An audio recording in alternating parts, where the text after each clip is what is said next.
الشیطان الرجیم بسم اللہ الرحمن الرحیم هو الذی خلقکم فمنکم کافر ومنکم مؤمن۔ قرآن کریم نے ارشاد فرمایا کہ ہم نے تم کو پیدا کیا، پیدا کرنے والی ذات اللہ ہی کی ہے۔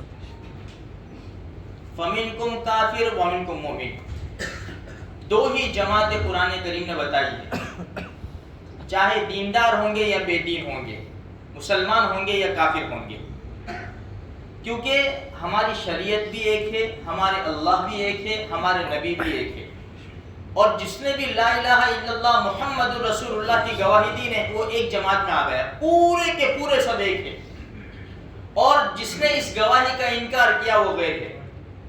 اب میرے بھائیوں، بڑے خوش نصیب ہے وہ لوگ جو ادھر سے نکل کر ادھر آ جائے، دیندار بن جائے، ان کے لیے بڑی خوش قسمتی ہے کہ وہ تو پوری زندگی جہنم کے ایندھن بنے ہوئے تھے، لیکن اللہ پاک نے ان کو ہدایت دی اور وہ راہ راستہ پر آ گئے اور جنت کے سرٹیفکیٹ لینے والے بن گئے۔ ان کے لیے کوئی فکر نہیں ہے، فکر ہمارے لیے، مسئلہ ہمارا ہے، بہت بڑا مسئلہ ہے۔ یہ ایمان ہے نا میرے بھائیو، ایمان ہے، یہ کوئی معمولی چیز نہیں ہے، اس کے پیچھے انتھک ہمیں کوشش کرنی پڑے گی اس کو بچانے کی۔ کن کاموں سے بچتا ہے اور کن کاموں سے بڑھتا ہے ہمیں وہ دیکھنا پڑے گا۔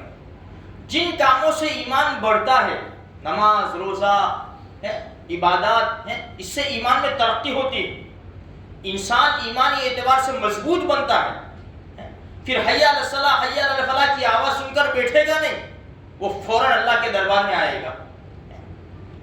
وہ کام جس سے ایمان کو ٹھیس پہنچتی ہے، بلکہ بعض کام ایسے ہیں کہ شکل انسان کی مسلمان رہتی ہے لیکن وہ ایمان سے نکل جاتے ہیں۔ اللہ ہم سب کی حفاظت فرمائے، آمین۔ اس لیے میرے بھائیوں، یہ فتنوں کا زمانہ ہے۔ اللہ کے رسول صلی اللہ علیہ وسلم سے کہا گیا، فتنوں کے بارے میں پوچھا گیا تو ہمارے نبی کی ایک حدیث یہ بھی ہے کہ گھر میں بیٹھے رہو، تم کو سمجھ میں نہیں آتا تو گھر میں بیٹھے رہو۔ اب کون حق پر ہے کون ناحق ہے جب سمجھ میں نہیں آتا تم کو، تو اللہ سے دعا کیا کرو، اللہ حق کی جماعت میں مجھے رکھنا، بس اللہ سے دعا کرو۔ تم باہر نکل کر کبھی اس کی فیور میں کبھی اس کی فیور میں، ہم کچھ دیکھتے ہی نہیں ہیں کون حق پر ہے کون ناحق پر ہے۔ کیا بولنے سے ہمارے ایمان کو ٹھیس پہنچے گی، نقصان پہنچے گا، کروڑوں مسلمانوں کو نقصان پہنچے گا، ہماری شریعت کو نقصان پہنچے گا، یہ انسان سوچتا نہیں ہے۔ اللہ پاک نے جو ذہن دیا ہے، ہوشیاری دی ہے نا، اس کو اچھے طریقے سے استعمال کرو، لوگوں کی مدد کرو۔ دو طبقے ہیں ہمارے پاس، ایک مالدار طبقہ ہے، ایک غریب طبقہ ہے۔ اب یہ بڑے اونچے لوگ ہیں ہر اعتبار سے، اللہ پاک نے جس کو جو صلاحیت دی ہے، کیونکہ ہر انسان کے اندر ایک صلاحیت نہیں ہوتی۔ بھائی میرے کو کورٹ کا کام ہوگا، مولوی صاحب کو تو وکیل صاحب کے پاس جانا پڑے گا، بیماری ہوگی تو ڈاکٹر صاحب کے پاس جانا پڑے گا، مکان بنانا ہو تو انجینئر صاحب کے پاس جانا پڑے گا، شریعت کی ضرورت ہوگی تو ڈاکٹر صاحب کو مولوی صاحب کے پاس جانا پڑے گا، وکیل صاحب کو مولوی صاحب کے پاس جانا پڑے گا۔ ہر ایک کی فیلڈ الگ ہے میرے بھائیوں، اور ہم ایک دوسرے کے محتاج ہیں۔ آج مجھے کسی کی ضرورت ہے تو کل اسے میری ضرورت پڑے گی، اور مجھے اس کی ضرورت پڑے گی۔ ہر انسان لگا ہوا ہے ایک دوسرے کے پیچھے۔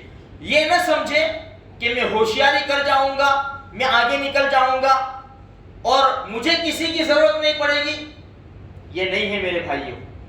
اس لیے فتنوں کا زمانہ ہے، جتنا ہو سکے مسلمانوں کو، اسلام کو، شریعت کو نفع پہنچانے کی کوشش کرو۔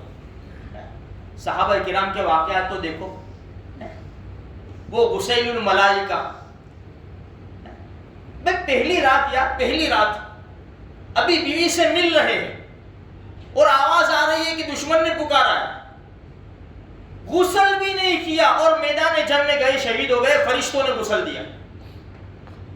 اندازہ لگاؤ جو پہلی رات میں اپنی بیوی کو اس طرح چھوڑ دے، ایمان کے خاطر، دین کے خاطر، اسلام کا جھنڈا بلند ہو جائے اس کے خاطر، ہمارا کیا آئے گا؟ صحابہ کرام کو ہم کیا منہ دکھائیں گے کل کہ میں نے ایمان کے لیے، اسلام کے لیے کیا کیا؟ آج دیکھو تو صحیح میرے بھائیوں، ایسا ایسا پرچار کر رہے، ایسا انٹرویو دے رہے اسلام کے خلاف، دین کے خلاف، شریعت کے خلاف. خدا جانے کیا ضرورت ہے ان کو.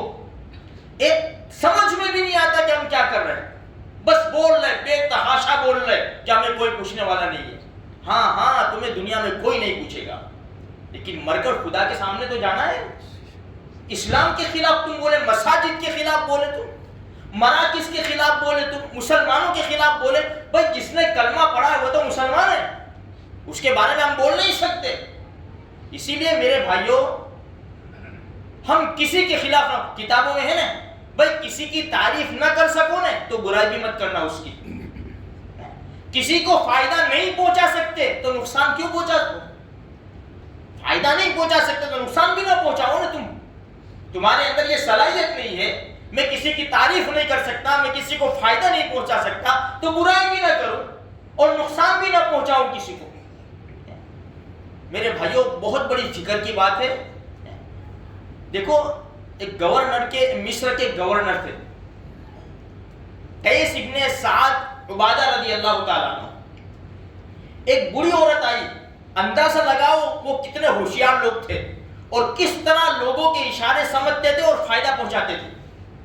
آج ہمارے سامنے ہزاروں اشارے ہیں لیکن ہم سمجھتے بھی ہیں لیکن قدم نہیں اٹھاتے. میرے بھائیوں آج ہمارا اسلام ہمارے علاقوں میں کہاں آ کر کھڑا ہوا ہے. کیا ہمیں صلاحیت ہمیں معلوم نہیں ہے؟ میں کیوں کوشش نہیں کر سکتا کہ اسلام کی ترقی ہو جاوے، مسلمانوں کو فائدہ ہو جاوے. بری عورت آئی، بری عورت. اور کیا کہا اس نے آ کر قیس ابن سعد کو کہ میرے گھر میں کیڑے مکوڑے بہت کم ہیں.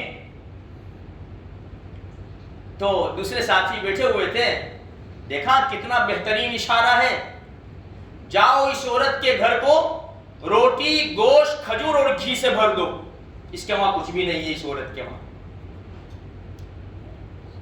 ایک گورنر تھے یا کوئی بڑے آدمی تھے، وہ فجر کی نماز ہر روزانہ الگ الگ مسجد میں پڑھتے تھے اپنے خادم کو لے جا کر. ایک مسجد میں گئے تو امام صاحب کی بہت غلط کیا. تو خادم سمجھے کہ شاید ڈانٹیں گے امام صاحب کو. وہ خادم ایسا سمجھتا تھا ان کو الگ الگ قرات سننے کا شوق ہے.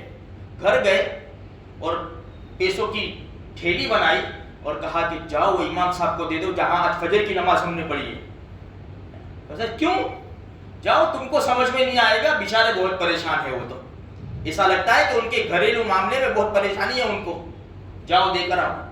تحقیق کی تو پتا چلا کہ ان کے وہاں ڈیلیوری تھی اور خرچہ کچھ نہیں تھا. اس لیے وہ گوتے کھا رہے تھے، نماز کے اندر بھی بھولے کر رہے تھے. وہ کہیں ان کا ذہن کوئی کچھ اور جگہ تھا کہ میرا ہوگا کیا، میں کیا کروں گا. میرا مقصد روزانہ فجر کی نماز الگ الگ مسجد میں پڑھنے کا یہ ہے. ایسا نہیں کہ مجھے قرات سننے کا شوق ہے. ہم اشارے سمجھے. اللہ پاک نے ہم کو ایسا نہیں کہ صرف مال کے بارے میں، کسی جو صلاحیت ہمارے اندر ہے، اگر کوئی ویل فیئر بولتا ہو اس کے کندھے پر ہاتھ رکھ. میرے بھائی کیا بول رہا ہے، کیسے میسج ڈال رہا ہے، کس کو لائک کر رہا ہے؟ اس سے تو اسلام کا نقصان ہوگا. اس لیے تھوڑی سی فکر کرو میرے بھائی، ہوشیار رہو، چوکنا رہو. ہم فون میں نہ گھس جاوے، انٹرنیٹ میں نہ گھس جاوے. میرے بھائیوں تھوڑا سا خیال رکھو. ہم بیدار ہونے کی کوشش کرو، چوکنا ہونے، کیونکہ اتنے کیسا کیا پروگرام ہیں ہم کو کچھ سمجھ میں نہیں آتا. ہم اپنی مستی میں زندگی گزار رہے ہیں.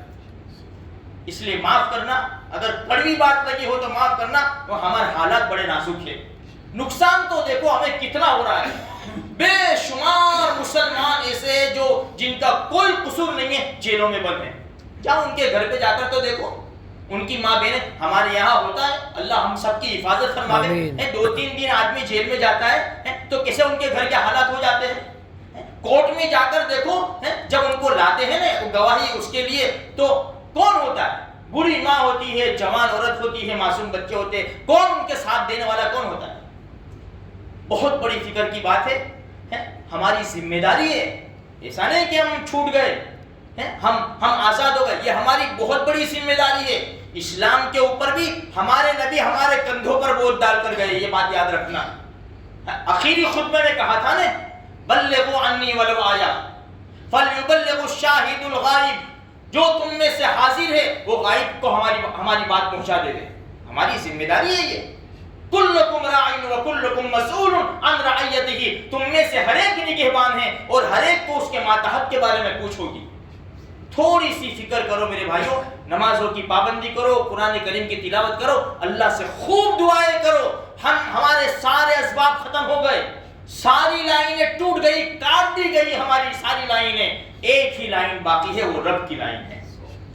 رب کی لائن جمی رہی تو دنیا کی کوئی طاقت ہمارا بال بیکا نہیں کر سکتی. اور اگر ہم نے میرے بھائیوں گناہ کر کے خدا کے دربار کو چھوڑ کر، اللہ کے قرآن کو چھوڑ کر، پیارے آقا کی شریعت کو چھوڑ کر وہ تار بھی کاٹ دی جو اللہ کے ساتھ جڑی ہوئی ہے، تو پھر ہمارا کوئی نہیں ہے. پھر تو اللہ کے رسول کی وہ حدیث کو یاد کرو کہ تمہیں مارنے کے لیے لوگ آپس میں ایسی دعوت دیں گے جیسے دسترخوان پر کھانے کے لیے بلاتے کہ آ جاؤ لگا دے ایک کو، ٹھکانے لگا دے ایک کو. پھر تمہاری قیمت کچھ نہیں، پھر بھاجی مولوں کی طرح کاٹ دیے جائیں گے. اس لیے تھوڑی سی فکر کرو. ہمیں کوئی فتنے نہیں کرنے، ہمیں کوئی جھگڑے نہیں کرنے، ہمیں کوئی ابھی جہاد میں نہیں جانا. ہمیں تو اللہ سے لو لگانا ہے، اللہ سے پیار محبت سے اللہ کو مناؤ.